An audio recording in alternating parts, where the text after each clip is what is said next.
So here we have the Ford Fiesta on a 64 plate. I'm going to start off by showing you around the outside of the car, and then we'll hop in and run through some controls on the inside of it.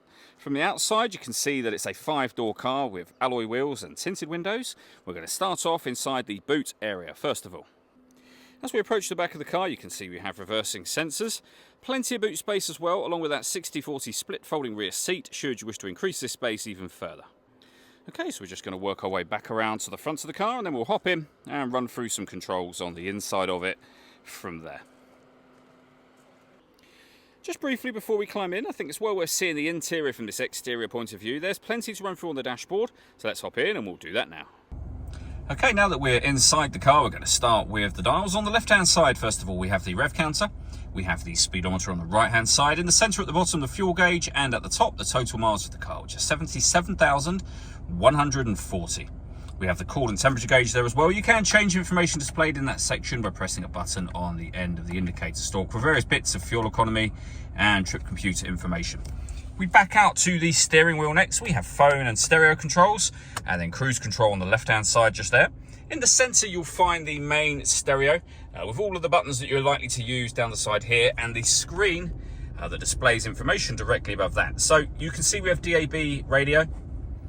This car's also got AM and FM as well. Every push of the radio button will take you round a different wave band all the way back to where we started a moment ago. We have a CD player as well.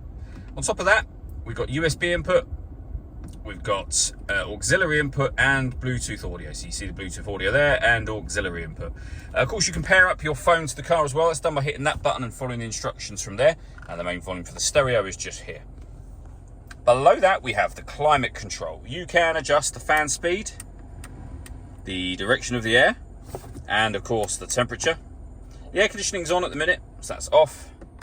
Back on again, or hit auto. The car will now take control of the direction of the air and fan speed to maintain this temperature. Any manual adjustment you can make will override the auto and allow you to put it back on your own settings. With a heated rear and a heated front screen just there as well. This button turns off the stop and start. This car is designed to cut out when it's stationary in traffic to save you fuel. The system's off when that light shows. We have a heated driver's seat and passenger seat, both with 2 different heat settings each. The 5-speed manual gearbox, and down here, USB, auxiliary input, and a 12-volt charging socket as well. All that leaves me to say is thank you for taking the time to watch this video. If you'd like to come and see the car in person and have a test drive, please feel free to give us a call here at Surrey Specialist Cars. We'd love to hear from you soon.